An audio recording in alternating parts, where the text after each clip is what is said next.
Everywhere you look, there's advice on how to change your life. Wake up at 5 a.m., manifest your dream life, take cold showers. But does any of it actually work? For the next 30 days, I'm putting self-help to the test. The rules are simple. 1, I must read a self-help book for at least 1 hour a day for the next 30 days. And 2, I must apply one thing I learn each day to my life. And the big question, will this actually change my life, or is it all just meaningless advice?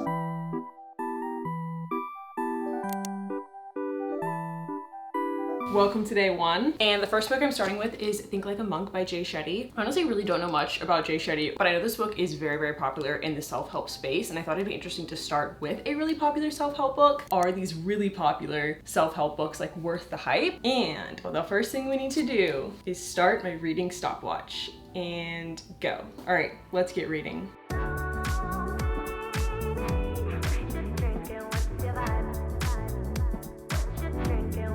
I just finished my reading for the day, and I actually read for 2 hours today. Feels great to overachieve on just day 1 of our self-help journey. And before we get to what I'm going to apply to my day for my reading, I did kind of want to talk briefly about why I decided to make this video. I feel like there are a few things that I really struggle with, like people pleasing. And I think specifically more recently, something I've been struggling with is kind of like purpose, or like what I want out of life. I was always a big school person. I loved school growing up. It's something I didn't even realize that I loved about it until now, being out of school, is the structure that it gave me. Like, I love goals and having a next thing that I'm always working for. And it's kind of interesting now being 27 and kind of realizing for the first time, like, oh, when you're an adult, you could just kind of have whatever goals you want, which is both freeing and kind of overwhelming, because now I'm like, well, what do I actually want? And recently I've been talking about all of that a lot with my therapist. I've been in therapy for about 3 years now, I think, and I think therapy has been the single biggest and most important thing in improving my mental health and my self-growth. But I also remember how hard it was to actually get started with therapy. I remember long wait lists, being very overwhelmed by the cost, and also being worried if I'd find someone that I actually would really connect with. So I'm so excited that the sponsor of today's video is Grow Therapy. Their whole goal is to make therapy feel a lot more human and very accessible. With Grow Therapy, you can often get an appointment in just a couple of days, including on nights and weekends, which I remember having a lot of trouble trying to find any therapist who could schedule sessions after work hours. So that alone is amazing. And in Grow Therapy, you can filter for different things to help you find a therapist, like your insurance, the therapist's gender, identity, language, treatment methods, and more. Plus, you can read detailed bios and the therapist's specialties and credentials, so you can really ensure that you are meeting with someone who you're actually going to feel very seen and comfortable with and will connect with. You can also choose between virtual and in-person sessions, and if you ever feel like you're not connecting with your therapist, it's really easy to switch therapists. Plus, there are no subscriptions or commitments. You just pay per individual session. And I also think with therapy, credibility and credentials are so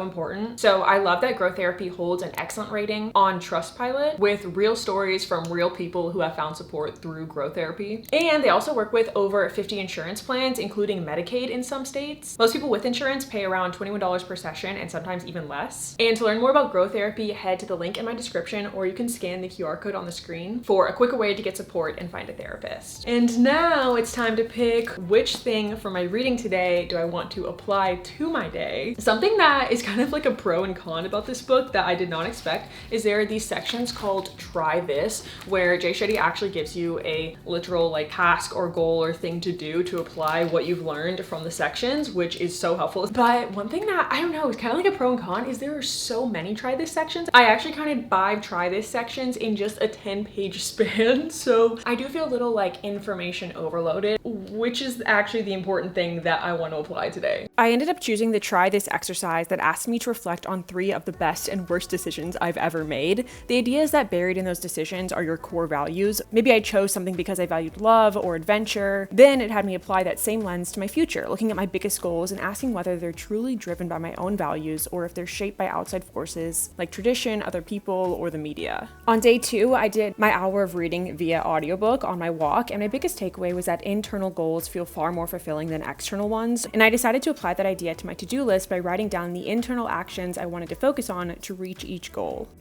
On day 3, I was actually leaving to go on a family vacation to Colorado, so I got my hour of reading done at the airport, and I read the section on purpose and routine, and we're actually about to jump ahead a little bit in time to me on day 7 in Colorado to give a little recap of my first week of this challenge.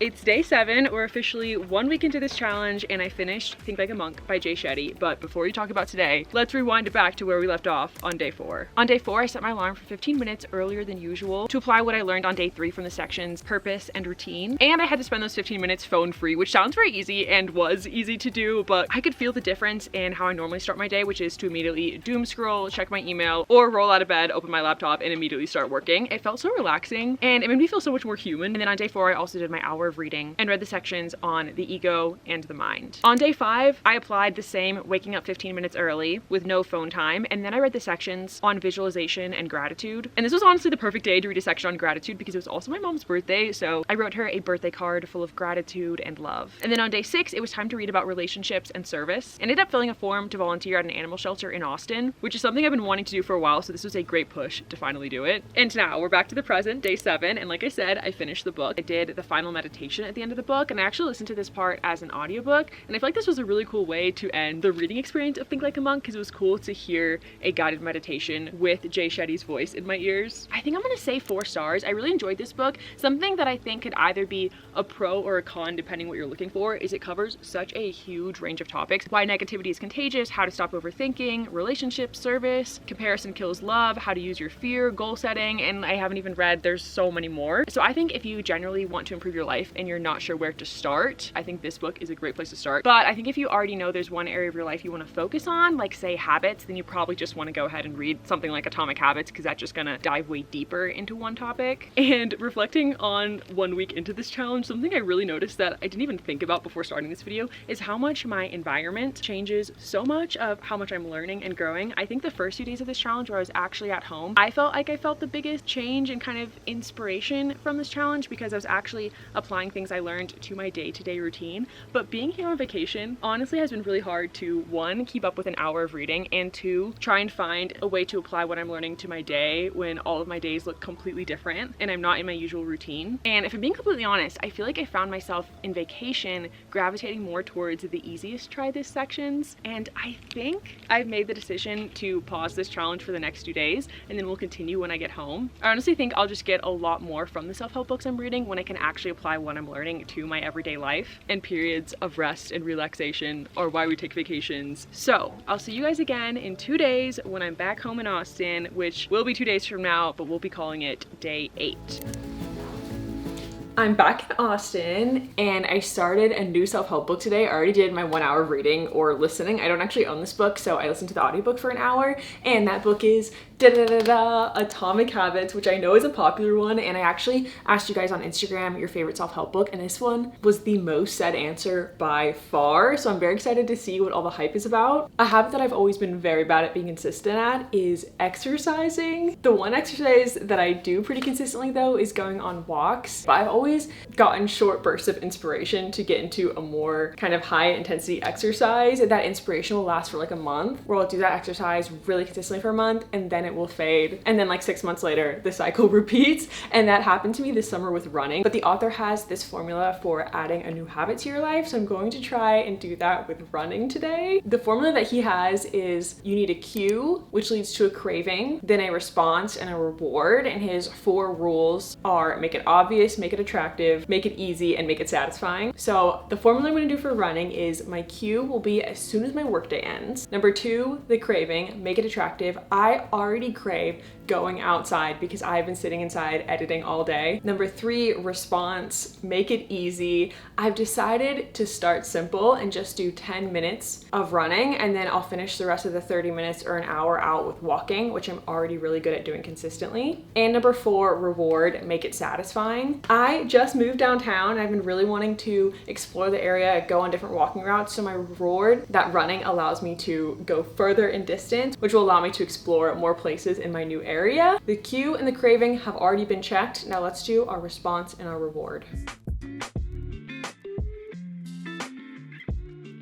Just in my 10 minutes of running, I'm out of breath. One thing I didn't think about with running outside is hills. Hills exist, but I made it to campus. I've been wanting to make the walk to campus. This is where I went to college, but it'd probably be like 30 minutes there, 30 minutes back. So I never felt like it was super worth it to walk there, but made it here in like 10 minutes. Today I have good and bad news. The good news is I got my exercise in again today, which felt really good. And second good news is I got my hour of reading in today of Atomic Habits. But the bad news is it is 9 p.m. and I just got my hour of reading done, so it's really hard to apply something that I learned in my reading today to my day because it is the end of the day. So ironically, I feel like a habit I need to work on is this video and actually consistently reading for an hour a day and getting my reading done in the morning, because I feel like right now I just read whenever I happen to have a moment of free time, which is exactly what James Clear talks about you shouldn't do. He says if you just set a general goal like I'm gonna eat healthier, I'm gonna work out more, most likely you will either never do it or not do it consistently, which can confirm that's true. So he says you need to set a clear plan of how and when you're gonna do it, and he really recommends habit stacking. So if there's a habit that you're already good at doing consistently, you can pair your new habit with your pre-existing habit. Like if you brush your teeth consistently, you wanna start getting into a skincare routine, then after you brush your teeth, do your skincare routine. And a habit that I do right now really well consistently is my morning routine. So my habit stacking will be wake up, 15 minutes phone-free time to do whatever I want, then listening to this audiobook for 1 hour while I get ready, do my laundry, etc. That's the plan for tomorrow. I'm getting my hour of reading done right now while I'm getting ready, which is what I planned, but admittedly, it is 9 a.m., which I plan to do this right when I woke up with my little habit stacking intention that I set. But then my boyfriend asked if I wanted to grab breakfast this morning, and I'm a sucker for a little morning breakfast date. And I almost said no because I was like, oh, I set this whole plan this morning. I need to get up at 7:30. But I don't think we should have to choose between productivity and self-growth and also living our life. I think it's about balance, and I almost saw this morning as a failure, but I actually think today is a win of showing that not every day is going to be the same. Even when you have such a great routine, there's vacations, there's weekends, there's spontaneous friend hangouts, there's hard days. And I think setting clear intentions while also having backup plans and adaptability is an even better win than everything just going smoothly. So I'm still doing my whole morning routine that I planned, just shifted by 1 hour. In the chapters I read today, James Clear talked about breaking bad habits, that it's actually just the reverse of how we create new habits. We create new habits by making them attractive and easy. We break bad habits by making them difficult. A bad habit I have is in the afternoon when I start to get a little bit tired of working, I will grab my phone and take a long doom scrolling break. So today I put my phone in a drawer and worked in a different room, so I'd have to have a pretty strong reason to have to go get my phone out of the other room if I wanted to use it. We've talked a lot about how to start new habits, but in the chapters I listened to today, James Clear talks about how to actually stick with a new habit, and he really recommends tracking your habits. I'm about to go on my evening workout, and I just got Strava on my phone for the first time, so I can actually track my walks and runs, and I feel like this is going to be very, very motivating to actually see what progress I'm making to keep me consistent with my workout. So I'm excited to use Strava for the first time today.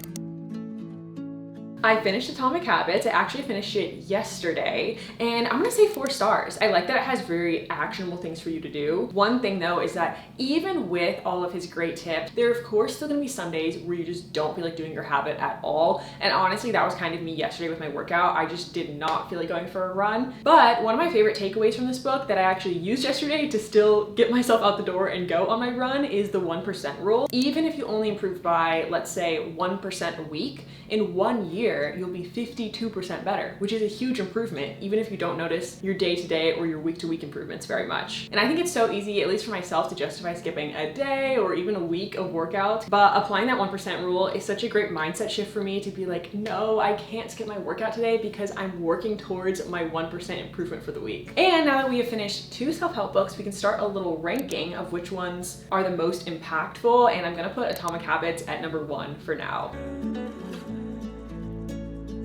I also started a new self-help book today and already did my 1 hour of reading, and that book is The Subtle Art of Not Giving a Fuck. I at first wasn't sure if I wanted to read this one because I feel like it is very, very popular, been read by tons of people, but Atomic Habits was so good and definitely worth the hype, so I kind of wanted to see, okay, is another very popular self-help book worth the hype? And this one is fun. It's very different from the other 2 books I've read so far in this video. It's very like crass, almost kind of self-deprecating, kind of like an anti-self-help book in a way. And I kind of figured it would tell you how to literally care less, but it almost does the opposite. It says in order to care less about the trivial, annoying little things, you actually have to care more about the bigger, right things. But I feel like a great example of applying this is I have been making a ton of new friends this summer, which is so exciting. I've been wanting to meet more people and make new friends for honestly years. I feel like it's just very hard to do in your 20s. The first few times hanging out with some of these new friends, just thinking in my head like, oh, I hope they like me, and I wish I cared less about that. But my goal is to make new, good, lasting, deep friendships. So what I should actually shift, what I deeply care about is not whether they like me, but whether we're a good fit to be friends with each other. And I feel like you can even kind of apply that mindset to so many little things. Day 2's reading talked a lot about success and failure and how we actually get to define what success and failure is to us. Don't let rigid definitions of failure hold you back, but redefine your failure in a way that really empowers you to act. That actually really resonates with me and this specific video that you're watching. I was always kind of scared to make this video because it's very different from my typical romance reading vlogs, and I worried people wouldn't really be interested in this video. But if I redefine my measure of success as not getting a lot of views, but instead pursuing projects and making videos that I'm passionate about, then just by making this video, I've already succeeded. I just finished the book literally right now, and I do have a little conflicting views. I feel like the book was really inspiring, which I think is really cool. It's much more like bigger picture, abstract, like big life philosophies, as opposed to like, here are these like concrete things you should be doing. And I think there's like many cool, good mental frameworks of how to not give a fuck while ironically actually really caring about a lot of things that actually matter, which was my takeaway on day 1, and I think the best takeaway of the entire book. I think I'm gonna give it 3.5 stars. My only critique is sometimes some things felt a little too like big picture abstract, like great in theory, but like, okay, easier said than done. How do I actually apply this? Funny enough, this is something that James Clear in Atomic Habits kind of talks about. I kind of mentioned this before, but he says like, you shouldn't just say, I want to work out. You should actually have a framework for how and when and what you're gonna do to make your workouts happen consistently. And some points in this book kind of felt like the equivalent of, I want to work out. Like, I'm like, yes, I agree, but okay, how do I do that? But I will say I think this is the most entertaining self-help book I've read so far in this video. I think my biggest takeaway for today that I want to keep in mind the rest of today and hopefully the rest of my life is the author talks about a really horrible tragic experience he had when he was younger, where one of his friends died. And of course this like sent him into like a horrible depression, was so devastating, and it kind of made him feel like there was really no point to life. There's no meaning to life. There's no point on doing anything if we could all just die at any moment. But then he wrote, when I came to the startling realization that if there really is no reason to do anything, then there is also no reason to not do anything. That in the face of the inevitability of death, there is no reason to ever give in to one's fear of embarrassment or shame, and that by spending the majority of my short life avoiding what's painful, I essentially avoid being alive at all. Then I started the book Buy Yourself the Fucking Lilies, which so far is very focused on self-care and self-love. And I added a few different self-care, self-love rituals into my routine each day on day 1. The author really recommended starting your morning journaling, and I've been really wanting to get into journaling, so this was the perfect push to get me to start doing that. On day 2, I did the author's suggestion of writing 10 things that I'm grateful for, and she recommends doing this every single day. And you can write little or small things, but you've got to come up with 10 new things every day. And then on day 3 of my reading, she talked about setting aside one night a week that's purely for self-care, doing the activities she loves. So I spent an evening doing that. I did my hour of reading today, and I think that I have decided to DNF, aka not finish, Buy Yourself the Lilies. I feel kind of mixed on if I wanted to DNF this book because I have been enjoying it. One thing that's kind of cool about it is it almost feels like a mix of a memoir and a self-help book because the author tells a lot of stories from her life, but I think just most of the tips are great reminders of self-care and self-love, but nothing really felt super new. Since we only have so many days left in this challenge, there are just other books that I really want to get to that I think I might learn more new things from.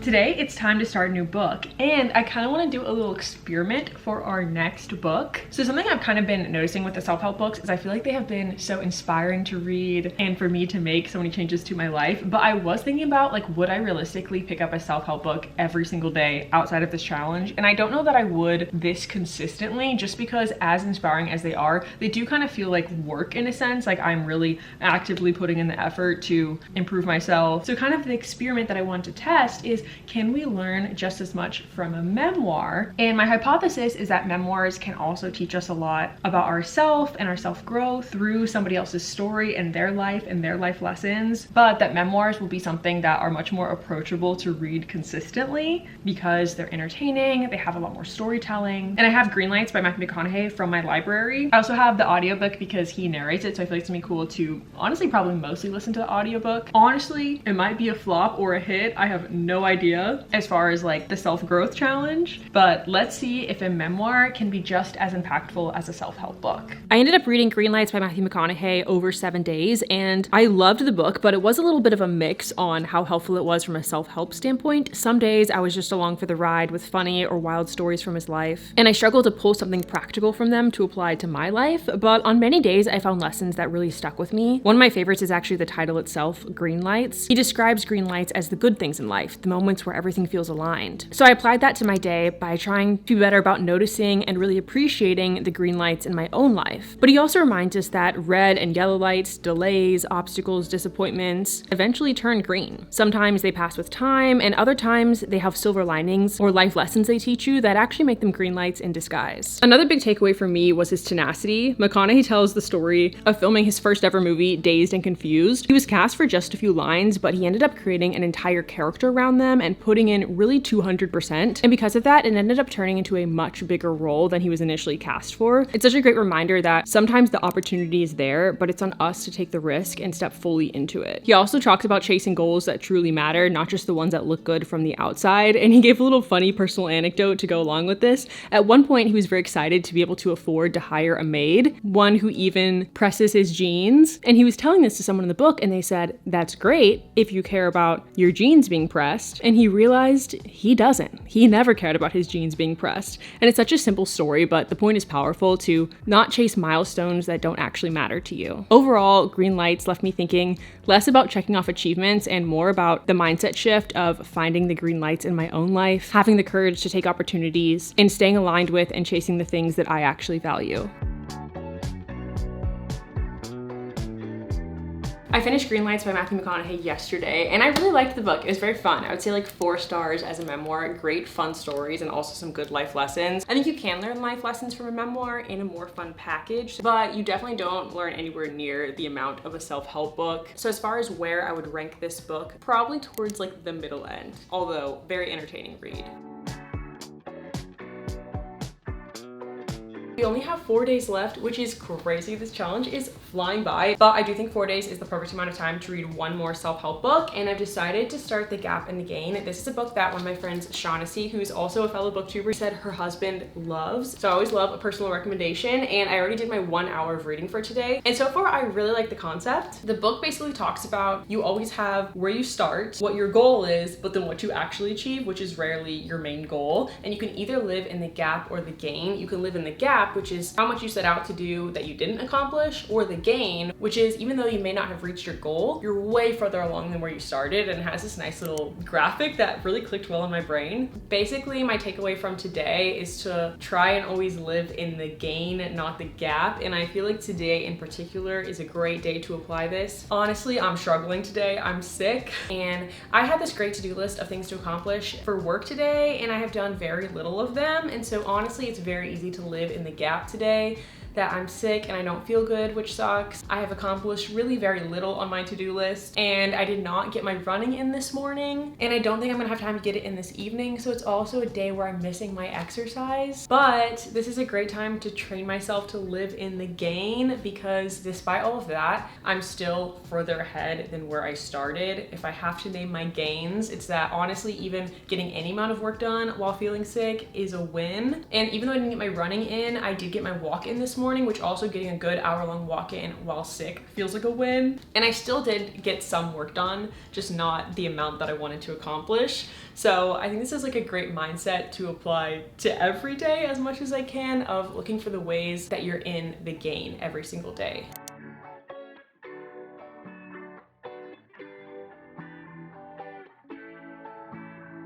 I finished my reading for today, and to be honest, I'm not quite sure what my takeaway is gonna be. I feel like everything I've read today kind of just reinforced what I already kind of learned about what the gain is and why it's important to live in the gain and how to live in the gain. Definitely helpful expansion on living in the gain, but not anything super new. At the end of each chapter, there is a little chapter takeaway, which I really appreciate. I guess I might just take one of these chapter takeaways as my daily takeaway. I really like this final bullet point. It says, when your reference point is internal, happiness and success are always right here and right now. And I think that's a great reference point, something I can apply honestly in general to like my overarching career. I do YouTube full time, and that is so freaking cool to me. Even just a few years ago, I would have never in a million years dreamed that this could be my full-time job. Well, I did dream it, but I never would have thought it was a reality. So honestly, my starting point years ago of wanting this to be my job and now having it be my job, in a way, that internal success marker, an internal reference point of just getting to do this as a job means I am always in the gain. Success is always right here as long as I get to do this as my full-time job, and way more important than any daily gap I live in on my to-do list. And it does have a little journaling exercise. So I'm gonna do this journaling exercise to kind of reinforce my takeaway for today. But yeah, I am curious over the next few days if I get some new big insights or if I feel like this book honestly could have maybe been just an article.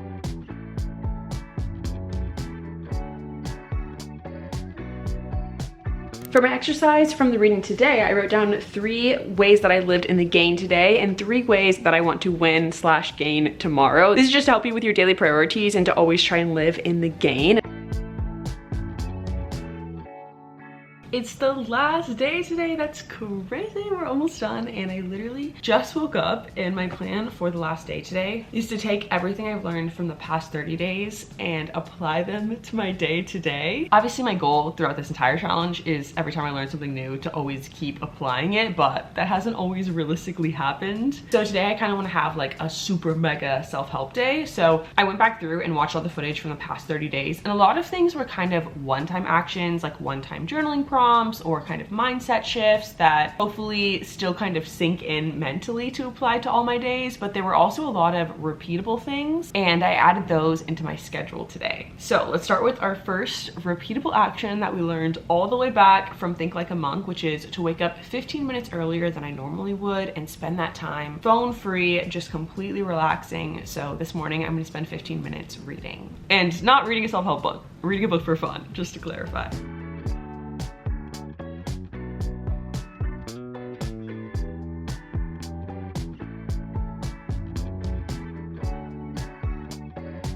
Next up are the self-care tips from Buy Yourself the Lilies. She recommends journaling every single morning and writing 10 things you're grateful for.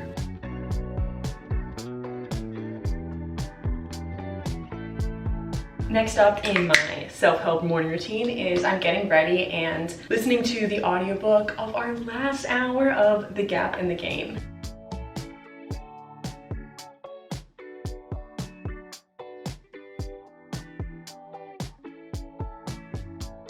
I just finished getting ready for today and doing my hour of reading, and I finished The Gap and the Gain. I liked it. Okay, what do I want to rate it? I would say in the 3 stars. I love, love, love the overarching concept of The Gap and the Gain. I do think maybe it could have been an article and didn't necessarily need to be a whole book, because I think I got the concept pretty quickly, and then the rest of the book was just kind of reinforcing the main concept, which it is a very fast read, so I don't regret reading it all. I didn't feel like I needed to DNF it. Like, I read it in 4 hours over 4 days, so it's pretty low lift read, but there really is just kind of the main core concept, and then more like kind of life skills on how to train yourself to continuously think in the gain and not the gap. So for my ranking, I think I would put it towards the middle end. And that gives us our final ranking on all the self-help books. But my takeaway today from The Gap and the Gain that I want to integrate is in the book it has this journaling prompt where you should think back on times in your past where you were living in the gap, or just something bad that happened, something that didn't go your way, a failure, and write 3 gains from that experience, 3 things you learned from that experience. And the idea is that that trains your brain to even see failures as a win, because you can never grow as a person and in your knowledge if you don't fail and learn life lessons from it. And this really reminds me of what McConaughey talked about in Greenlights, where he says even red lights, if you can learn from them, they're often green lights in disguise. It's interesting, having read 30 Days of Self-Help books now, a lot of the lessons actually repeat in different self-help books, just kind of with different wording, which is so interesting. So gonna do my journaling prompts, and then I need to start my work day.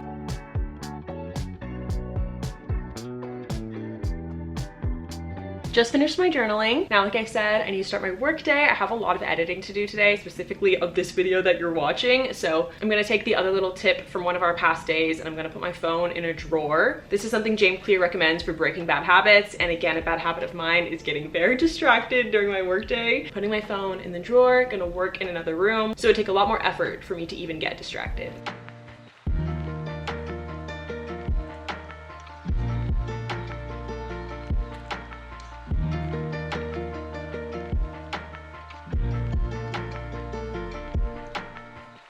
I got my workout in, and the last thing I'm gonna do today is write down 3 wins/gains from my day and 3 gains that I wanna have tomorrow, which is of course from the book, The Gap in the Gain.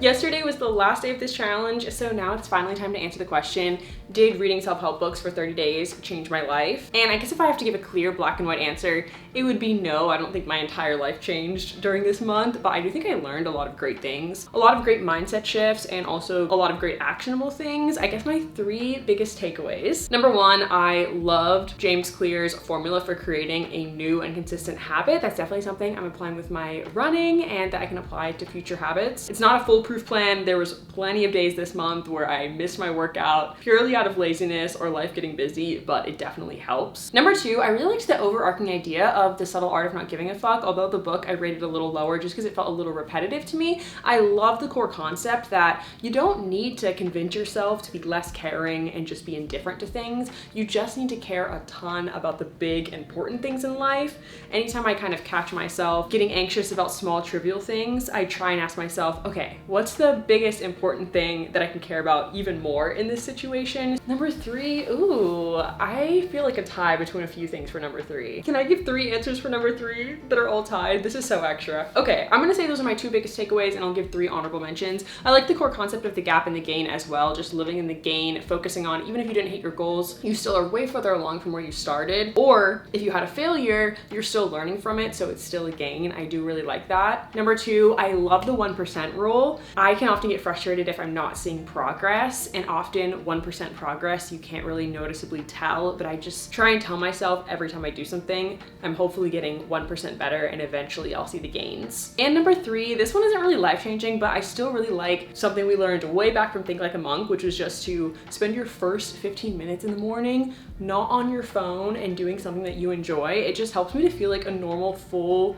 human when I wake up, and it's such a great start to my day. I was telling my dad about this challenge that I'm doing, and he brought up a really good point that honestly, the even bigger test is almost what are the next few months or year of my life gonna look like, because it's so easy to get so inspired in the month that I'm reading these self-help books and make all these changes, but how many of the changes will actually stick is a good question. Like yesterday on my super self-help day where I did all these habits in one day, I probably realistically won't do all those every single day. But Shetty and Think Like a Monk actually talked about this, that oftentimes after we finish reading a self-help book, we don't do every single thing we learned, but we can either know that with a glass half full or glass half empty mindset. And he says we should have the glass half full mindset, that even if we only retain 5% or 10% or 40% of everything we learned, that's still a way better improvement than where we started, which, as I'm saying it, I'm now realizing is literally the whole theme of The Gap and the Gain. See, all the self-help books kind of like co and cross in their lessons, which I think is so interesting. But yeah, this was honestly such a cool experiment to do, and I'm very curious what y'all's favorite self-help book is. And with that, I'll see you guys in my next video. It feels crazy to say goodbye to this video because I have spent so long making it, but bye!